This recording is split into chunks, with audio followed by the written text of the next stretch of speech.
अस्सलाम वालेकुम फ्रेंड्स। मैं हूं मोहसिन रज़ा और आप लोग देख रहे हैं 24/7 टीचर्स ऑनलाइन। दोस्तों, हमने कुछ क्लासेस पहले फाइनेंशियल मैनेजमेंट की क्लास शुरू की थी और आज उस सीरीज़ का हमारा 10वां लेक्चर है। और आज के लेक्चर में हमारा जो टॉपिक है वो बेसिकली है कैपिटल बजटिंग। आज की क्लास शुरू करने से पहले दोस्तों, हम क्विकली समराइज कर लेते हैं कि पिछली क्लास के अंदर हम लोगों ने क्या चीज़ें पढ़ी थी और क्या चीज़ें कवर अप की थी। दोस्तों, पिछली क्लास के अंदर हम लोगों ने बात अपनी शुरू की थी अन्यूटी से, जिसमें हमने ऑर्डिनरी अन्यूटी देखी और अन्यूटी ड्यू देखी और दोनों में जो फ़र्क है वो भी मैंने आपको बताया कि जो अन्यूटी आपकी eight the end of period होगी वो ऑर्डिनरी अन्यूटी और जो स्टार्टिंग ऑफ द पीरियड होगी वो अन्यूटी ड्यू होगी। और उसके साथ ही हमने इन दोनों अक़साम की प्रेजेंट वैल्यू और फ्यूचर वैल्यू को कैलकुलेट करना भी सीखा।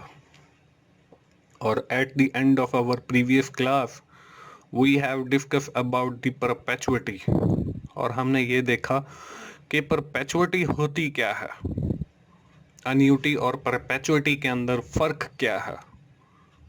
उसमें हमने ये देखा कि अन्यूटी जो है उसका जो टाइम ड्यूरेशन है दैट इज़ फिक्स्ड, वो एक तयशुदा वक़्त है। उसके बरक्स जब हमने परपेचुइटी की बात की तो उसमें हमने देखा कि परपेचुइटी का जो वक़्त है वो तयशुदा नहीं होता, बल्कि for the longer period of time जो है वो चलती है। तो परपेचुइटी जो है वो एक लिहाज से अन्यूटी भी है, क्योंकि उसके अंदर भी फिक्स्ड अमाउंट पे की जाती है। तो उन दोनों में फ़र्क जो है वो सिर्फ टाइम ड्यूरेशन का है कि उसमें वक्त तयशुदा होता है, फिक्स्ड होता है, जबकि परपेचुइटी के अंदर ऐसी कोई बात नहीं है। ये तो थी दोस्तों हमारी पिछली क्लास। आज की क्लास में हम लोग दोस्तों बात कर रहे हैं कैपिटल बजटिंग के ऊपर।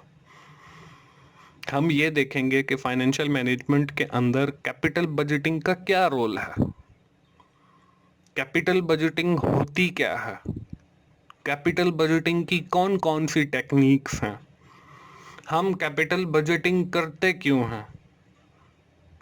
उसके साथ हम जो उसकी दूसरी टेक्निक्स हैं जिसके अंदर PBP, pay back period, ROI, return on investment, NPV, net present value, PI, profitability index और IRR, internal rate of return, जो ये सारी टेक्निक्स हैं, ये हम लोग क्यों यूज़ करते हैं, ये आज की हमारी क्लास का टॉपिक है। तो सबसे पहले अपने क्लास शुरू करने से पहले हमें ये पता होना चाहिए कि बेसिकली कैपिटल बजटिंग होती क्या है। Capital budgeting is a technique, ये एक टेक्निक है दैट हेल्प द इन्वेस्टर, जो इन्वेस्टर को हेल्प आउट करती है, to take decision about the investment in fixed asset, कि वो अपनी इन्वेस्टमेंट करे फिक्स्ड एसेट के अंदर। मतलब ये कि कैपिटल बजटिंग से मुराद ये है कि एक टेक्निक है जो इन्वेस्टर को हेल्प करती है कि उसने फिक्स्ड एसेट के अंदर इन्वेस्ट करना है या नहीं करना है, या किसी प्रोजेक्ट के अंदर इन्वेस्ट करना है या नहीं करना है। अगर वो कोई मशीन खरीद रहा है तो वो उसने मशीन खरीदनी है या नहीं करनी है। तो capital budgeting is helping out to take that decision. Capital budgeting जो है वो उसको उस फैसला लेने में मदद फराहम करती है। वो मदद कैसे फराहम करती है वो हम आगे इसी आज की क्लास में देखेंगे कि वो कैसे मदद फराहम करती है। कैपिटल बजटिंग के बाद हम लोग देख लेते हैं कि कैपिटल बजटिंग की कुछ टेक्निक्स हैं फाइनेंशियल मैनेजमेंट के अंदर। दोस्तों, ये बहुत ज़्यादा अहम कॉन्सेप्ट है। अगर आप लोग ये कैपिटल बजटिंग टेक्निक्स सीख लें तो आपको कोई भी फिक्स्ड एसेट से मुतल्लिक डिसीजन में हेल्प आउट होगी। ना सिर्फ फिक्स्ड एसेट के अंदर कंपनी के अंदर रहते हुए, बल्कि आपको अपनी डेली लाइफ के अंदर भी हेल्प आउट होगी। If you are going to start a new business, या if going you are going to purchase an asset, तो वो कौन कौन सी टेक्निक्स हैं दोस्तों? ये हमारे पास जो इसकी सबसे पहली टेक्निक है वो है PBP, पे back period. The second one is, वो हमारे पास जो है वो NPV है, मतलब नेट प्रेजेंट वैल्यू है। उसके साथ जो हमारी थर्ड टेक्निक है वो IRR है, इंटरनल रेट ऑफ रिटर्न है।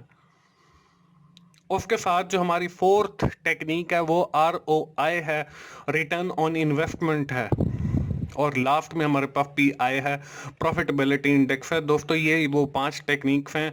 When we are purchasing a new fixed asset then we follow these techniques. हम इनका इस्तेमाल करते हैं और फैसला करते हैं कि हम उस एसेट्स को परचेज कर रहे हैं या उसमें इन्वेस्ट कर रहे हैं या नहीं कर रहे हैं। तो सबसे पहले आगे हमारे आने वाले जितने भी लेक्चर्स हैं, 2 या 3, वो इन्हीं टेक्निक्स के ऊपर हैं। और मैं आपको ये सिखाऊंगा कि हमने ये टेक्निक्स जो हैं कैसे कैलकुलेट करनी है, कैसे इनसे फायदा उठाना है, क्या इनके एडवांटेजेस होंगे, क्या इनके डिसएडवांटेजेस होंगे, और कब ये टेक्निक अगर पॉजिटिव है तो हमने क्या फैसला करना है, अगर हमारे पास जवाब जो है नेगेटिविटी के अंदर आता है तो फिर हमने क्या फैसला करना है। आज की क्लास में जो है हम टेक्निक नंबर 1 से अपना शुरू करते हैं, that is known as pay back period. के पे बैक पीरियड क्या होता है? It is a technique used to know about how much time required to recover our initial investment. Pay back period से मुराद एक ऐसी टेक्निक है जिसके जरिए हम पता लगाते हैं कि हमारी जो इनिशियल इन्वेस्टमेंट है वो कितने अरसे के अंदर हमें वापस रिकवर हो जाएगी, या कितने पीरियड के अंदर हम अपनी इनिशियल इन्वेस्टमेंट को बिजनेस से निकाल सकते हैं। तो पे बैक पीरियड नाम से ही जाहिर है कि ये हमें वक्त का, पीरियड का बताता है जिसके अंदर हमारी जो अमाउंट है या पे जो हमने किया है वो बैक हो जाए, वो रिटर्न हो जाए।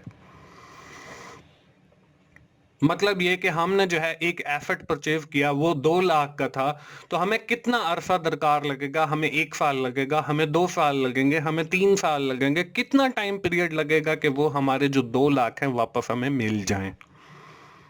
इसको हम कहते हैं पे बैक पीरियड। इसकी कुछ एग्जांपल्स देख लेते हैं पे बैक पीरियड्स की। दोस्तों यहां पे मैंने 2 एग्जांपल आप लोगों से शेयर कर रहा हूं। इनको 2 मशीन्स कह लें, इनको 2 प्रोजेक्ट्स कह लें। हमने ये फैसला करना है कि हम इसमें से कौन सी मशीन या कौन सा प्रोजेक्ट जो है वो शुरू कर रहे हैं। इसमें जो पहला है, मशीन ए है, a company wants to purchase an asset of 2 lakh, 2 lakh का एसेट खरीद करना है। From the asset they will generate following cash flow. उस एसेट से जो है उन्हें ये कैश फ्लो जनरेट होगा। पहले साल जो है वो 70,000 होगा, दूसरे साल उन्हें 60,000 होगा, तीसरे साल उन्हें 55,000 होगा, चौथे साल उन्हें 40,000 होगा, 5वें साल में 30,000 और आखिरी साल के अंदर 25,000 पे उन्हें जनरेट होगा। अगर हम दूसरी मशीन या दूसरे प्रोजेक्ट की बात करें तो वो भी जो है वो 2 लाख का ही है, लेकिन उसका जो कैश फ्लो है उसके अंदर थोड़ा सा डिफरेंस है। उसका जो फर्स्ट ईयर है वो 50,000 का है, लेकिन जो पहली मशीन है उसका 70,000 का। सेकेंड ईयर 40,000 का, थर्ड ईयर 60,000 का, फोर्थ ईयर 40,000 का, फिफ्थ ईयर 20,000 का, और आखिरी साल जो है वो उसका भी 25,000 का है। Now we have to calculate the payback period and decide which machine is better for us. कौन सी मशीन जो है वो हमारे लिए फायदेमंद है, किस मशीन के अंदर हम इन्वेस्ट करेंगे, मशीन ए के अंदर इन्वेस्ट करेंगे या मशीन बी के अंदर इन्वेस्ट करेंगे। That decision is based on the payback period. हम वो payback period निकालेंगे जो हमारे लिए आइडियल होगा, और देखेंगे इन दोनों में जो हमारे लिए आइडियल होगा वो प्रोजेक्ट या वो मशीन हम सेलेक्ट करेंगे और फिर उसके अंदर इन्वेस्ट करेंगे। चलिए जी इसके सोल्यूशन की तरफ चलते हैं।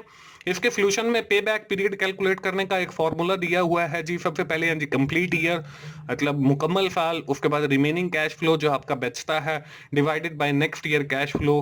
तो इससे जो है हमारा पे बैक पीरियड कैलकुलेट हो जाता है।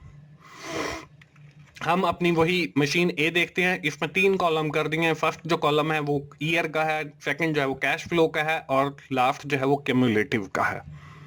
अब देखें फर्स्ट ईयर है कैश फ्लो 70,000 है, कैमुलेटिव भी 70,000। सेकंड ईयर है, उसमें कैश फ्लो 60,000 है, कैमुलेटिव 1,30,000 हो गया, क्योंकि 70,000 हमारे फर्स्ट ईयर का cash flow plus 60,000 second year का कैश फ्लो, तो वो 1,30,000 बन गया।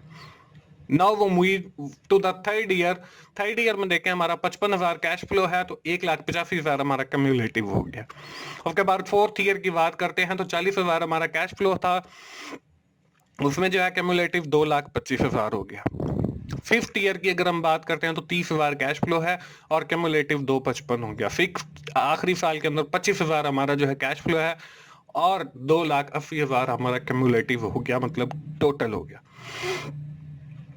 अब हमने अपनी वैल्यूज पुट करनी है इस फॉर्मूला के अंदर। सबसे पहले जो है वो है कंप्लीट ईयर। कंप्लीट ईयर से मुराद ये है कि अगर हम क्यूमुलेटिव वाली साइड पे देखें तो हमारे जितने साल कंप्लीट हो रहे हैं वो हमने लिखने हैं। यहाँ पे देखें पहले 70,000 है, फिर 1,30,000 है, फिर 1,85,000 है, फिर 2,25 है। अब हमारी जो मशीन है वो 2 लाख की है, तो 1,85,000 तक जो है वो हमारे कंप्लीट ईयर बनते हैं कि 3 साल जो है वो कंप्लीट ईयर है। उसके बाद आ जाता है जी रिमेनिंग कैश फ्लो कि 1,85,000 हमारा टोटल हो गया कंप्लीट ईयर तक। उसके बाद जो हमारी टोटल मशीन की कॉस्ट है वो 2 लाख है, तो हम 2 लाख में से 1,25,000 निकालते हैं तो हमारा जो रिमेनिंग कैश फ्लो है वो 15,000 बचता है। इसी तरह नेक्स्ट ईयर कैश फ्लो, तो 3 साल हमारे कंप्लीट हो गए। नेक्स्ट ईयर का जो कैश फ्लो है वो 40,000 का है, और यहाँ पे ये दोनों चीजें जो हैं वो मैंने रेड कलर की करके दिखा दी हैं। फार्मूला के अंदर वैल्यूज लिखते हैं। कंप्लीट ईयर हमारे पास 3 है, कैश फ्लो हमारा 15,000 है, डिवाइड किया 40,000 से, तो हमारे पास 3 साल कंप्लीट और प्लस 0.37 जो है वो डिवीजन का रिजल्ट आ गया। तो हमारे पास जो ईयर है 3.37, इट मीन्स कि we have recovered 2 lakh rupees from the machine A within 3.37 year. 3 साल और 37 के अंदर जो है वो हम रिकवर कर लेंगे, हमारी अमाउंट जो है वो रिकवर हो जाएगी। अब हम बात करते हैं मशीन 2 की, मशीन बी की। मशीन बी में देखें पहले साल जो है वो 50,000 है cash flow, cumulative 50,000। Second year के अंदर 40, कैमुलेटिव 90 हो गया। थर्ड ईयर के अंदर 60, 1.5 लाख हो गया। फोर्थ ईयर के अंदर 40, 1,90,000 हो गया। फिफ्थ ईयर के अंदर 20,000, 2,10,000 हो गया। और आखिरी साल के अंदर 25,000, तो 2,35,000 हो गया। अब देखें कंप्लीट ईयर हमारे 4 तक बनते हैं, क्योंकि 2 लाख इन्वेस्टमेंट है, 1,90। आगे अगर फिफ्थ में जाते हैं तो वो 2,10 है, तो हमारी 2 लाख है, तो 1,90 तक हमारे कंप्लीट ईयर 4 बन गए।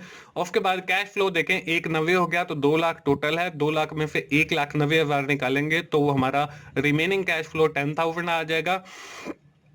और इसी तरह फोर्थ अगला जो फिफ्थ ईयर है उसका जो कैश फ्लो है वो 20,000 है। जब हमने इसको डिवाइड किया तो 0.50 रिजल्ट आ गया, और इसकी जो अमाउंट है वो 4.50 ईयर, मतलब 4.50 ईयर के अंदर जो है ये मशीन बी से हमारी जो है वो रिकवरी हो जाएगी।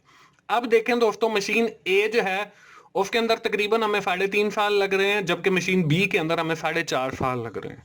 अब हम डिसीजन कैसे करेंगे कि कौन से प्रोजेक्ट के अंदर हम लोग इन्वेस्ट कर रहे हैं। We have select that project which have lesser payback period। हमने वो प्रोजेक्ट सिलेक्ट करना है जिसका पे बैक पीरियड कम से कम होगा। इट मीन्स के we want to get over investment back soon. हम जल्दी से जल्दी अपनी इन्वेस्टमेंट जो है वो वापस चाहते हैं। Therefore we have select the lesser payback period machine or project। इसलिए हम कम की जो है पे बैक पीरियड वाला मशीन या प्रोजेक्ट के अंदर इन्वेस्ट करेंगे। इन अवर एग्जाम्पल, हमारी मिसाल के अंदर मशीन ए जो है उसका जो पीरियड है वो कम है as compare to machine B, तो हमारे लिए जो बेस्ट चॉइस है वो मशीन ए की है, उसके अंदर हम इन्वेस्ट करेंगे या उस मशीन को हम परचेज करेंगे। ये हमारा डिसीजन हो गया। दोस्तों, ये थी हमारी आज की फाइनेंशियल मैनेजमेंट की 10वीं क्लास, जिसके अंदर हमने बात की कैपिटल बजटिंग की, और मैंने आपको बताया कि कैपिटल बजटिंग हम क्यों करते हैं। उसके साथ हमने कैपिटल बजटिंग की डिफरेंट टेक्निक्स देखी, जिसमें हमने पे बैक पीरियड देखा, प्रॉफिटेबिलिटी इंडेक्स को देखा, आईआरआर को देखा। लेकिन विद इन डिटेल जो है हमने सिर्फ पहली जो टेक्निक है पे बैक पीरियड, उसके ऊपर बात की, उसको कैलकुलेट कैसे करते हैं, और उससे रिलेटेड हमने डिसीजन मेकिंग भी देखी कि हम डिसाइड कैसे करते हैं कि हमने किस प्रोजेक्ट के अंदर इन्वेस्ट करना है। दोस्तों मुझे उम्मीद है आपको फाइनेंशियल मैनेजमेंट की ये सीरीज पसंद आ रही है, और अगर आपको मेरी वीडियोस अच्छी लग रही हैं तो आप इन्हें लाइक कीजिए, अपने दोस्तों से शेयर कीजिए और उसे कमेंट कीजिए। और मेरा channel 24 hour 7 teachers online subscribe कीजिए ताकि मेरी हर आने वाली वीडियो आप लोगों तक पहुंच सके। मोहसिन भाई को अगली क्लास तक के लिए इजाज़त दीजिए। थैंक यू वेरी मच दोस्तों, अल्लाह हाफिज़।